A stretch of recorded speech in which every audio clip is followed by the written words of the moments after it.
Everyone, good evening everyone. आज हम discuss करने जा रहे हैं 2014 के क्वेश्चंस, जिसमें हम लाइट एंड लॉजिक गेट के क्वेश्चंस का डिस्कशन करेंगे। 2014 में ये देखा गया कि ऑब्जेक्टिव क्वेश्चंस नहीं है, बट सब क्वेश्चन को शॉर्ट लॉन्ग के फॉर्मेट में वर्क करके बनाया गया है। चलिए हम क्वेश्चंस का डिस्कशन शुरू करते हैं, टाइम थोड़ा कम रहता है, तेज़ी से शुरू करते हैं। चलते हैं, ये है 2014 के एनुअल के क्वेश्चंस। यहाँ से हम शुरू करते हैं, सेक्शन ए की तरफ चलते हैं। सेक्शन ए में देखा जाए कि 1 मार्क्स के क्वेश्चन है। क्वेश्चन नंबर 1, 2, 3 लाइट के क्वेश्चंस नहीं। Question number 4, what is the material of optical fibre core. तो मैंने आपको ऑप्टिकल फाइबर पढ़ा रखा है, optical fibre core cladding jacket, जिसमें आपको बोला कोर किससे बना होता है। तो जनरली फ्लिंट जो ग्लासेस होते हैं कि 2 तरह के ग्लासेस से बने होते थे, मैंने आपको बता रखा है। एक होता है हाई क्वालिटी क्वार्ट्राज का बना रहता है, और दूसरा होता है लो क्वालिटी क्वार्ट्राज का बना होता है। बट आप सिल्का भी लिख सकते हो, तो ध्यान रखिएगा कि लिखेंगे the optical fibre core is formed with Chilka. याद क्या रखना है, सिल्का याद रखना है आपको। नेक्स्ट क्वेश्चन है question number 5, write down the expression of fringe width of interference. Interference के फ्रिंज विड्थ का फॉर्मूला मैंने आपको पढ़ा रखा है कि फ्रिंज विड्थ को हम लोग बीटा से रिप्रेजेंट करते थे, एंड फ्रिंज विड्थ होता है बीटा इक्वल्स टू कितना, बीटा इक्वल्स टू होता है lambda into D by small D. This is the fringe width, beta fringe width है, डी होता है स्क्रीन और जो हमारा स्लिट है उसके बीच का डिस्टेंस, और ये है गैप, दोनों स्लिट के बीच का gap. Lambda is the wavelength of monochromatic light. तो ये बॉक्स में बंद कर देना और सबका नेमिंग लिख देना है, ठीक है। क्वेश्चन नंबर 4 के बाद 5 हो गए।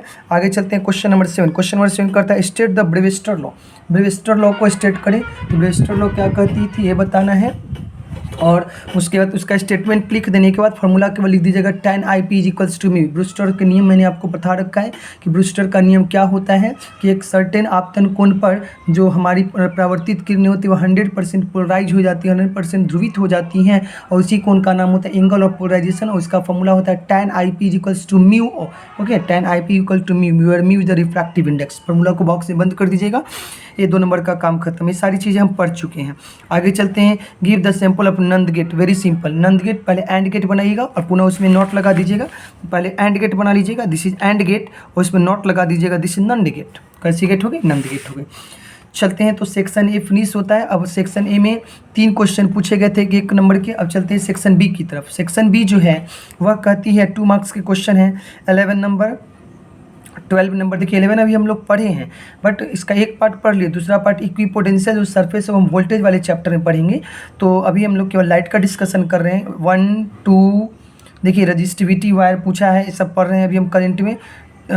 13 number, 14 number, 15 number, 16 number, 17, 18, 19 and 20, ये सारी जो लाइट की क्वेश्चंस नहीं है, तो जो लाइट के क्वेश्चंस हैं उन्हीं का डिस्कशन करेंगे। बाकी सारे क्वेश्चंस जैसे ही चैप्टर फिनिश होंगे आप टोटल का टोटल कर पाइएगा। चलिए आगे बढ़ते हैं, तो हम चलते हैं क्वेश्चन नंबर 20 की तरफ। 20 है कि A de Broglie, wavelength, momentum, तो ये सब चीज़ हम मॉडर्न में पढ़ना शुरू किए हैं। Question number 21, okay. Question number 22, why a longitudinal wave can be polarised. Why a longitudinal wave can't be polarised. तो इसको हम थोड़ा अच्छे से एक्सप्लेन कर देते हैं। 2 नंबर के हैं तो 2-4 लाइन आपको लिखना पड़ेगा। पहले हम इसको समझाते हैं। इसे समझाना ये चाहता है कि हम लोग ट्रांसवर्स वेव को पोलराइज कर सकते हैं बट लॉन्गिट्यूडनल को नहीं। ऐसा क्यों, मतलब we can polarise the transverse wave but not the longitudinal wave, why explain. मतलब ट्रांसवर्स वेव को ही पोलराइज किया जा सकता है, लॉन्गिट्यूडनल को क्यों नहीं समझाया जाए। तो थोड़ा अच्छे से इसको समझते हैं, पुनः हम बताएंगे कि इसको लिखिएगा कैसे। ओके ना, चलिए देखा जाए इसको लिखेंगे कैसे। हम यहाँ पर देखते हैं ज़रा सा। देखिए हमारे पास जो वेव्स हैं, वेव को हमने 2 पार्ट में डिवाइड कर दिया है। One is called transverse wave, second is called longitudinal wave, ठीक है। अब देखिएगा ट्रांसवर्स वेव के साथ क्या है कि लाइट जो मूव करती है इसके परपेंडिकुलर, इसका एग्जांपल क्या है, लाइट याद रखिएगा, और इसका एग्जांपल आपको साउंड याद रखना है। ओहो, साउंड, ठीक है, दिस इज साउंड। तो लाइट और साउंड। अब हम आगे बात करते हैं, तो जो हमारी ट्रांसवर्स वेव होती है, ये motion of direction of wave है, इसके परपेंडिकुलर डायरेक्शन में कौन कौन पाया जाता है, इलेक्ट्रिक फील्ड, और इसी के परपेंडिकुलर डायरेक्शन में कौन पाया जाएगा, मैग्नेटिक फील्ड पाया जाएगा। This is magnetic field and this is electric field. Longitudinal में है यह वेव के मोशन का डायरेक्शन, और इसी के डायरेक्शन में पार्टिकल का डिस्प्लेसमेंट होता है जो कि कंप्रेशन और रेयर फ्रैक्शन के रूप में मूव करती है, मतलब संपीड़ित होती है, मतलब क्लोज जाती है, दूर जाती है, क्लोज जाती है, दूर जाती है। तो यह पार्टिकल का motions, close down close down close down होते हैं, मतलब आगे पीछे होकर के। यानी कि यहाँ पर क्या समझ में आ रहा है कि जो मैग्नेटिक फील्ड और इलेक्ट्रिक फील्ड है मोशन के डायरेक्शन के परपेंडिकुलर है, बट यहाँ जो motion of direction of the wave है उसी के एलॉन्ग में पार्टिकल, मीडियम के पार्टिकल का डिस्प्लेसमेंट होता है। यानी कि कह सकते हैं कि मीडियम के पार्टिकल भी आगे पीछे होकर के मूव करते हैं। अब जरा से हम बात करते हैं पोलराइड का। आपको मैंने पढ़ा रखा है पोलराइड के मतलब दो एग्जांपल निकोल प्रिज्म और टूरमैलिन क्रिस्टल। मान लेते हैं कि इसमें इस तरह की कटिंग है।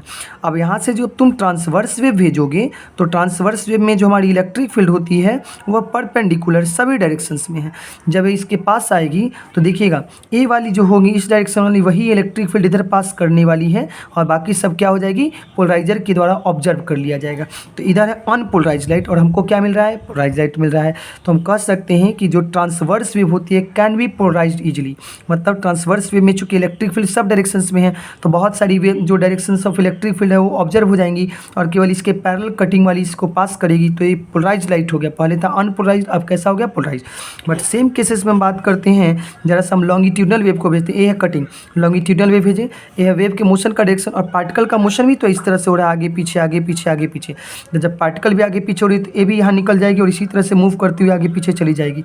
तो तुम सोचो क्या हुआ, अगर यह लॉन्गिट्यूडनल वेव है तो यहाँ भी मिला लॉन्गिट्यूडनल, बट अगर यह अनपोलराइज्ड लाइट है, कैसी लाइट है अनपोलराइज्ड लाइट, तो इधर भी क्या मिलेगा अनपोलराइज्ड लाइट। मतलब कहने का है कि जनता जो हमारी ट्रांसवर्स वेव होती है वो पोलराइज्ड हो जाती है, बट जो हमारी लॉन्गिट्यूडनल वेव होती है देखिए जिस तरह का पार्टिकल का डिस्प्लेसमेंट इधर था उसी तरह से डिस्प्लेसमेंट इधर है। मतलब इधर अगर अनपोलराइज्ड लाइट है तो इधर भी क्या मिलेगा अनपोलराइज्ड लाइट है। इसीलिए कहा जाता है कि क्वेश्चन ऐसे भी आ सकता है कि साउंड को पोलराइज नहीं कर सकते हैं बट लाइट को पोलराइज कर सकते हैं, समझाएं। तो लिखेंगे कि sound is a longitudinal wave but light is a transverse wave. Transverse wave can be easily polarise as compare to the longitudinal wave. मतलब लॉन्गिट्यूडनल वेव जो होती है वह पोलराइज नहीं की जा सकती क्योंकि जिस नेचर का इसमें वेव पास करेगा उसी नेचर का हमको जो हमारा पोलराइड है उससे क्रॉस करने के बाद वही नेचर हमको मिलने वाली है। देखिए इस तरह का वाइब्रेशन हो रहा है आगे पीछे, कंप्रेसर रेयर फ्रैक्शन, तो ऐसा ही आपको मिलेगा। तो अब सवाल है कि अब इसको लिखे कैसे 2 मार्क्स में। तो हम लिखेंगे जब ये आएगा कि why longitudinal wave can't be polarised, सबसे पहले लिखेंगे क्या, तो हम लोग लिखने वाले हैं कि we know that we know that waves is classified into 2 category transverse and longitudinal wave.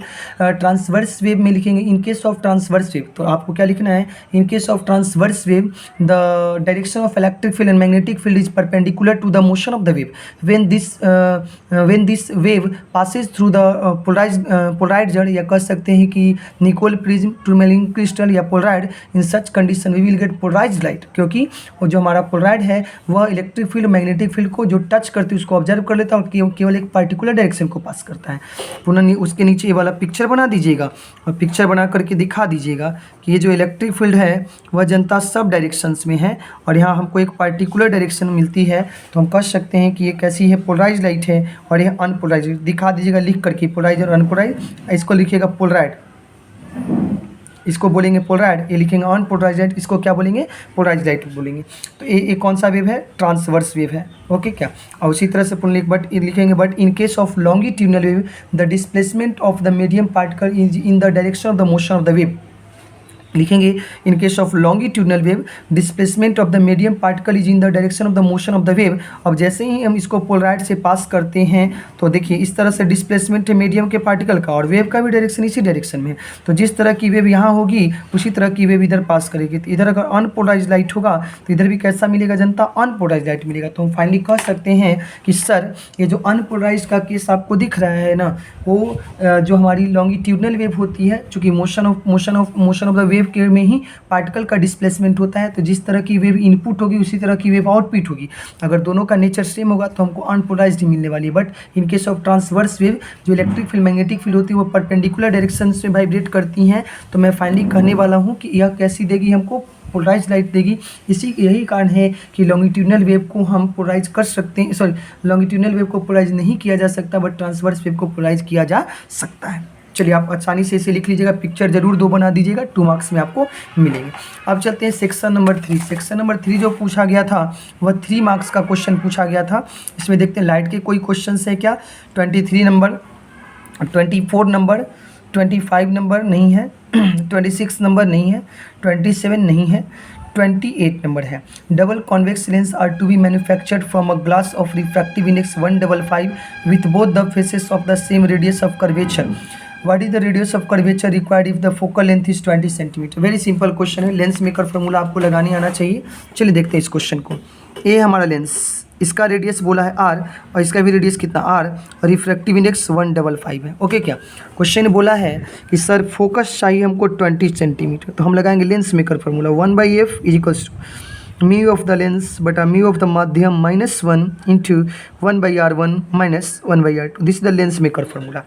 अब चलते हैं क्वेश्चन की तरफ। मान लेते हैं लाइट इधर से इधर जा रही है, तो एक रेडियस होगा प्लस, तो दूसरा रेडियस क्या होगा माइनस। तो 1/फोकस, फोकस क्या है 20 लिखेंगे, is equals to mu of the lens, lens कितना 1.55, माध्यम अगर नहीं दिया है तो एयर लेके चलेंगे 1 - 1 इंटू 1/r1 की जगह कितना r लिखेंगे, तो पहले वाले को प्लस तो दूसरे वाले को क्या लिखना पड़ेगा माइनस। अब सोल्व किया जाए 1/20 और 1.55 में 1 से डिवाइड करेंगे तो 1.55, उसमें से 1 घटाओगे तो बचेगा 0.55 इंटू ये है 1/r माइनस माइनस प्लस हो जाएगा तो बचेगा 2/r।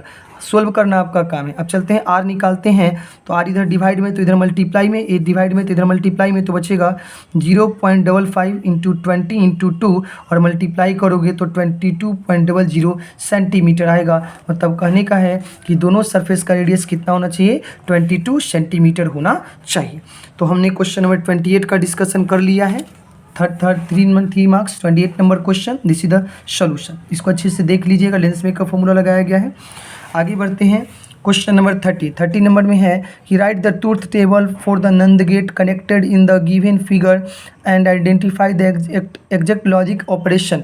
ऑपरेशंस ही बताना है, मतलब मैथमेटिकल एक्सप्रेशन बताना है कि क्या है। तो काफ़ी सिंपल क्वेश्चन है। क्वेश्चन नंबर 30 को देखते हैं।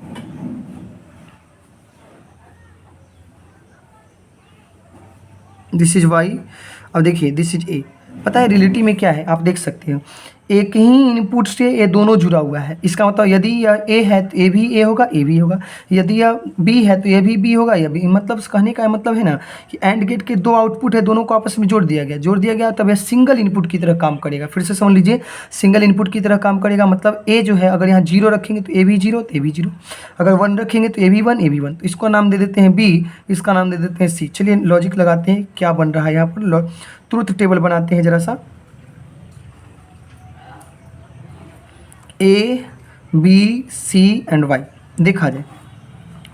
सबसे पहले ए का वैल्यू पुट करते हैं 0, तो जैसे ही ए 0 पुट करेंगे तो बी भी इसी से टच है तो 0 हो जाएगा, सी भी सी टच है 0 हो जाएगा। ए का वैल्यू 1 पुट करेंगे तो बी और सी दोनों एक ही वायर से टच है तो कहेंगे ए भी 1 हो जाएगा, ए भी 1 हो जाएगा। अब चलते हैं वाई।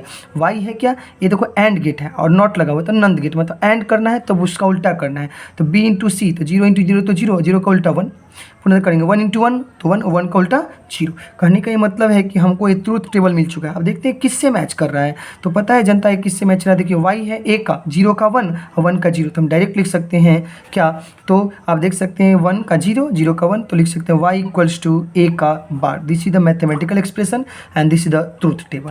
तो इस तरह से आपको पिक्चर बना करके लिख देना था। 1-2 मार्क्स आपको हो जाती है, 3 मार्क्स आपके हो जाते हैं। चलिए तो इस तरह से हमको 3 मार्क्स वाले क्वेश्चंस क्वेश्चन नंबर 30 तक हो गए। 31, 32, 33 ये सब लाइट के क्वेश्चंस नहीं हैं। चलते हैं जरा सा 34 की तरफ, और 34 भी शायद लाइट का क्वेश्चंस नहीं है, ये डाइपोल का क्वेश्चन है जो कि वोल्टेज वाले चैप्टर में हम लोग पढ़ेंगे। तो इस तरह से हमारा 2 नंबर का क्वेश्चंस, 3 नंबर का क्वेश्चंस और 1 नंबर का क्वेश्चंस फिनिश होता है।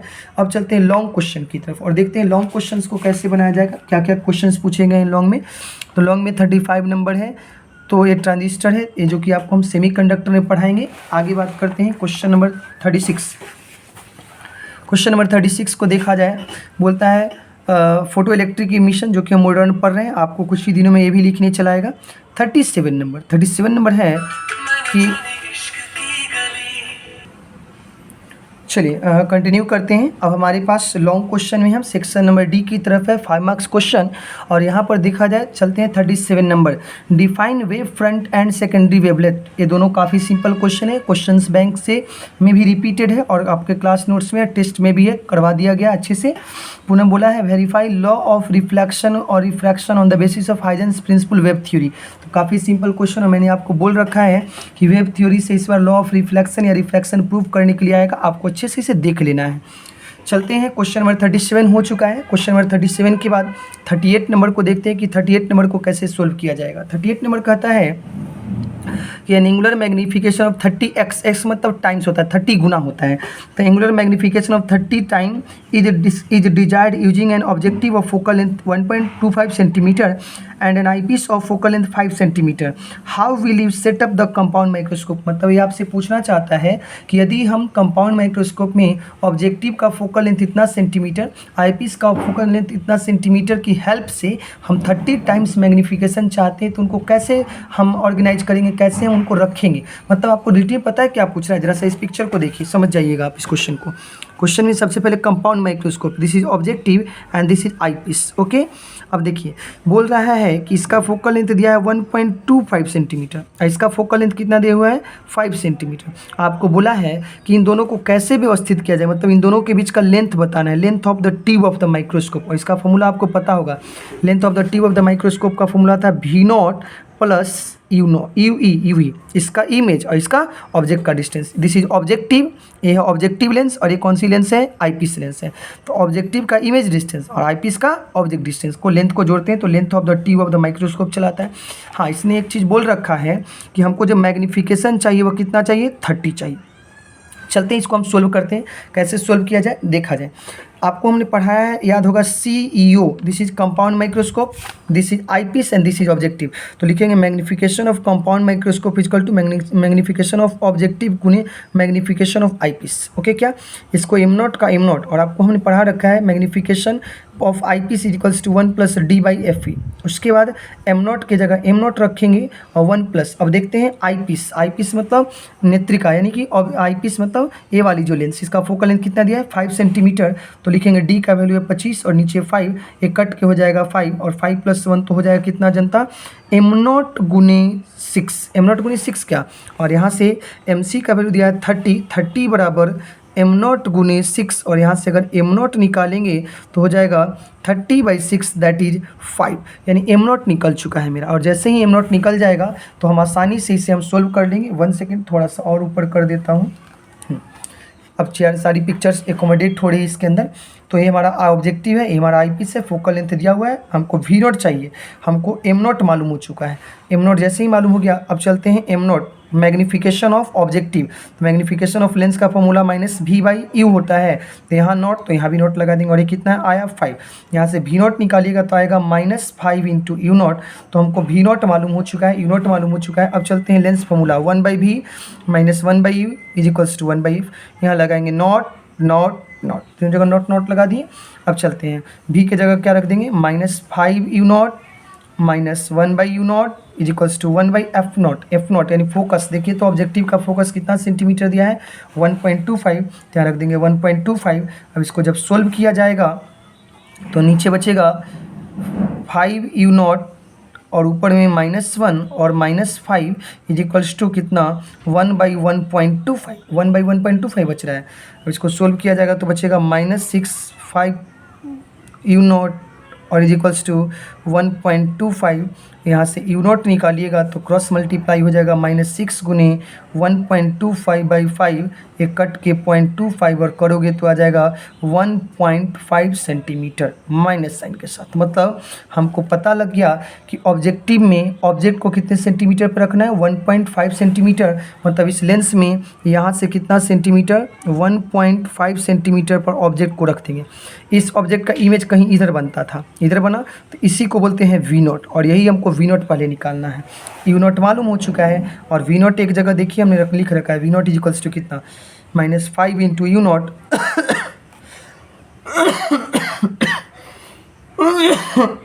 सॉरी -5, U0 का वैल्यू कितना -1.5 मल्टीप्लाई कीजिएगा तो हो जाएगा 7.5 सेंटीमीटर। तो जनता हमको V0 हो चुका है मालूम। V0 का वैल्यू कितना 7.5। दिस इज इमेज डिस्टेंस किसका, तो यह इमेज डिस्टेंस निकल गया ऑब्जेक्टिव का, तो ऑब्जेक्टिव का A निकल गया कितना 7.5। अब हमको इसका ये जो ऑब्जेक्ट इमेज है ये इसके लिए ऑब्जेक्ट की तरह काम करेगी, तो हमको UV चाहिए, और यहाँ से लाइट ऐसे जाती थी, इसका इमेज कहीं इधर बनता था, याद है, ऑब्जेक्ट इमेज यहाँ पे बनता है। अब चलते हैं, हमको किसी तरह से UV चाहिए, तो हम बात करते हैं जरा UV कैसे निकलेगा देखा जाए। आई पीस में लगा देते हैं lens formula 1/v minus 1/u बराबर 1/f, और यहाँ ई रख देंगे। अब एक बात समझते हैं, चूँकि हमको क्वेश्चंस में ये नहीं दे रखा है कि फाइनल इमेज कहाँ बन रही है, तो हम मानेंगे कि फाइनल इमेज कितने सेंटीमीटर पे बन रही है, डी यानी कि 25 सेंटीमीटर। दो केसेस बनता था, एक इन्फिनिटी वाला एक डी वाला, तो जनरली हम डी पर रखते हैं, ठीक है, क्योंकि बार बार चीज़ों को हम इन्फिनिटी पर नहीं रखेंगे, डी पर रखेंगे। तो 25 सेंटीमीटर पर, तो इमेज डिस्टेंस कितना है 25। देखिए यहाँ से लाइट जाएगी आगे और तुम कहाँ जाओगे पीछे, तो कौन सा साइन माइनस, यहाँ लिख देंगे 1/-25 माइनस 1/UE, और फोकस दिया हुआ है कितना आई पीस का 5, तो यहाँ पर रख देंगे 5। EV को उधर ले जाइए तो 1/EV इज इक्वल्स टू, ये बचेगा माइनस 1/25 और ये बचेगा -5। एलसीएम ले लीजिएगा तो हो जाएगा 25 -1 -5 तो हो जाएगा -6/25, दैट इज़ 1/EV। और यहाँ से EV निकालिएगा तो हो जाएगा 25/6 माइनस साइन के साथ, और डिवाइड करोगे तो 4.17 माइनस आ गया। तो हमको V0 मालूम हो गया सॉरी V0 मालूम हो गया कितना 7.5, EV मालूम हो गया -4.17। तो लेंथ ऑफ द टिप नहीं मालूम हो जाएगा, दोनों का मैग्नीट्यूड लेते हैं, मोड मिलेंगे, तो 7.5 प्लस 4.17 इन दोनों को जोड़ लीजिएगा, आपका आंसर चलाएगा। यही आपसे पूछा गया था कि बताइए कितने के गैप से कितने पर हम लोग ऑब्जेक्टिव और आईपीस को ऑर्गेनाइज करें, कितने पर उसको स्टेबल करें on the tip, so that कि हमको 30 टाइम मैग्नीफिकेशन डेवलप होने वाली है। चलिए, तो ये तो शायद आप कर पाइएगा, ये वाला क्वेश्चन आप कर लीजिएगा। अब चलते हैं, एक और क्वेश्चन है इसमें जो कि 38 का बी नंबर है। 38 का बी नंबर में है इस तरह का diagram, you are given to circuit as shown in the figure which consist NAND gate. देखो ये नंद गेट है, AND plus NOT AND plus NOT AND plus NOT NAND gate. Identify the logic operation, यानी कि आपको truth table बनाना है और mathematical expression लिखना है कि क्या यहाँ पे रिलेशन होने वाली है। तो चलिए हम डिस्कस करते हैं बी का ऑप्शन ए को, बी का ऑप्शन नंबर ए। पिक्चर कुछ इस तरह से था, बी नंबर, दिस इज इस तरह से ए बी वाई, ठीक है, ए बी वाई। अब बात करते हैं जरा सा हम कि कैसे इसे सोल्व किया जाए। ए बी वाई, इसको सोल्व करने का तरीका है कि दिस इज ए बी। अब हम बात करते हैं, ए बी हो गया, यहाँ पर मान लीजिए सी, यहाँ मान लीजिए डी, यहाँ मान लीजिए ई, कोई दिक्कत, और यहाँ मान लीजिए। अब देखो जनता, सबसे पहले ट्रूथ टेबल बना लीजिए आप, तब मैथ आपको खुद भी खुद पता चल जाएगा। 4 A B C D E and Y. देखिए this is A B C D E Y, और एक बॉक्स नीचे हम बढ़ा देंगे, ठीक है, एक बॉक्स नीचे बढ़ा देते हैं, 4 बॉक्स हो गया। अब फिर से वही काम, पहले अल्टरनेट भरेंगे, 0 0 1 1 0 0 1 1, पुनः 0 1 0 1 भर लिया मैंने। अब सी क्या है, देखिए सी है नंद गेट, एंड प्लस नॉट, तो पहले एंड करेंगे, गुना करेंगे, पुनः उल्टा करेंगे, तो 0 × 0 तो 0, 0 का उल्टा 1, 0 × 1 तो 0, 0 का उल्टा 1, 1 × 0 तो 0, 0 का उल्टा 1, 1 × 1 तो 1, 1 का उल्टा 0। ओके क्या, अब चलते हैं डी के पास। देखो जो सी है वही डी है, क्योंकि सी डी से टच है डायरेक्ट, तो ए 1 1 1 0 पढ़ेंगे। ई भी देखिए सी से टच है, तो जो भी सी है वही ई है, 1 1 1 0। अब चलते हैं वाई देखिए वाई जो है डी और ई का एंड गेट है, एंड का नॉट लगाना है, मतलब पहले मल्टीप्लाई करो तब उल्टा करो, तो 1 × 1 तो 1, और 1 का उल्टा 0, 1 × 1 तो 1, 1 का उल्टा 0, 1 × 1 तो 1, 1 का उल्टा 0, 0 × 0, 0 का उल्टा 1। तो इस तरह से हमें क्या मालूम हो चुका है, तो इस तरह से हमें मालूम हो चुका है कि सर ट्रूथ टेबल मालूम हो गया वाई। अब देखते हैं किससे मैच करता है, 0 0 0 नहीं मैच कर रहा है, यहाँ पर नहीं मैच कर रहा है, बी से भी मैच नहीं कर रहा है। चलते हैं सी के पास, देखिए कुछ रिलेशन दिख गया, 1 का उल्टा 0, 1 का उल्टा 0, 1 का उल्टा 0, 0 का उल्टा 1। तो हम कह सकते हैं कि जो हमारी वाई है वह सी पर बार है, वाई क्या है, सी का बार है, सी का नॉट है, सी का नॉट है, 1 का 0, 1 का 0, 1 का 0 और 0 का 1। अच्छा सी क्या है जनता, तो देखिए सी है ए और बी का नंद गेट, तो क्या सी बराबर लिखेंगे ए × बी एंड गेट और उसके ऊपर नॉट। अब फाइनली क्या लिखेंगे, Y equals to A × B तो कर लिया, नॉट का फिर से लगाना पड़ेगा, नॉट फिर से सुनिए, वाई इक्वल टू सी का बार है, सी इज इक्वल्स टू कितना, तो सी इक्वल्स टू ए × बी का नॉट और पुनः उस पर भी नॉट लगाना है, तो ए × नॉट का नॉट करोगे तो वाई इक्वल्स टू क्या बचेगा, A × B. This is the correct option. तो इसका मैथ ये ट्रूथ टेबल लिखते हैं और लिख देते हैं Y equals to A × B, तो आपको मिल जाता 3 मार्क्स या 2 मार्क्स। चलते हैं इसका बी नंबर को देखते हैं। बी नंबर पिक्चर को देखा जाए, बी नंबर पिक्चर है कुछ इस तरह का,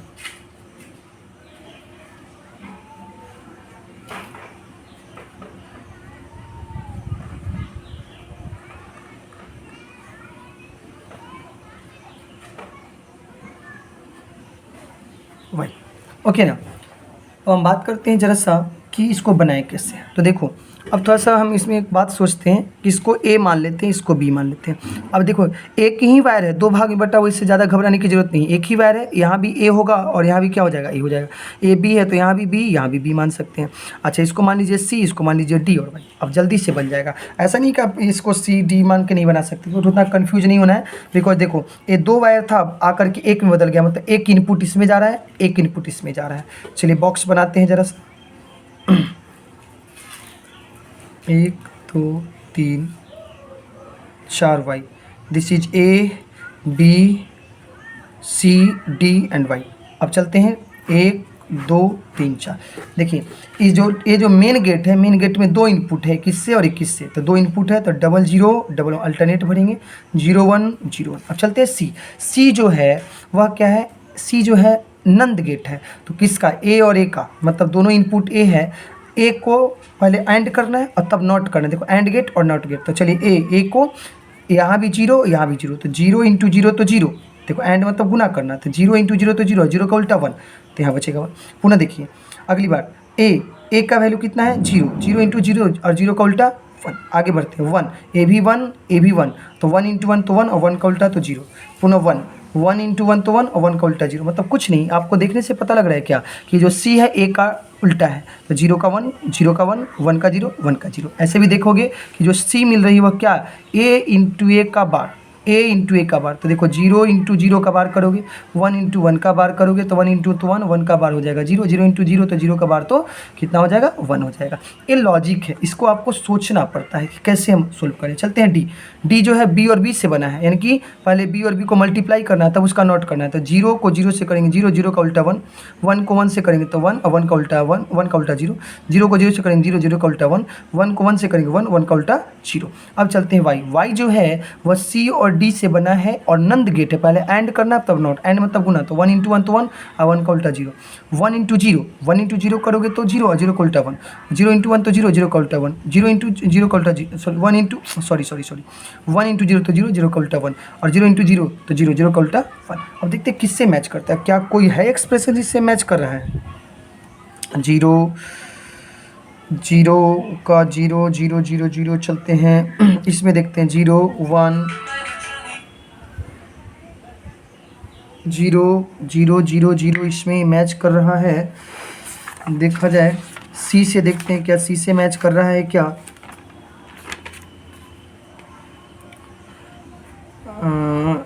गलती तो कहीं हम लोग नहीं कर रहे हैं। ट्रूथ टेबल में we are not doing mistake. 1 second, थोड़ा टाइम दीजिएगा, खोजना पड़ता है कि किससे मैच कर रहा है। ए का 0 0 0 1 1 1 1 1 1 1 मिल रहा है। ये 0 होना चाहिए था तो हो जाता नहीं। चलते हैं, अगर हम रिलेशन लेकर के आते हैं और किससे रिलेशन मैच कर रहा है, तो ये मैच कर रहा है आपका सी में 1 का उल्टा 0, 1 का उल्टा 1, 0 का 1, 0 का 1। सी से भी मैच नहीं कर रहा है। डी में देखा जाए डी से मैच कर रहा है क्या, देखते हैं डी को। तो डी से भी मैच नहीं कर रहा है। अब हम बात करेंगे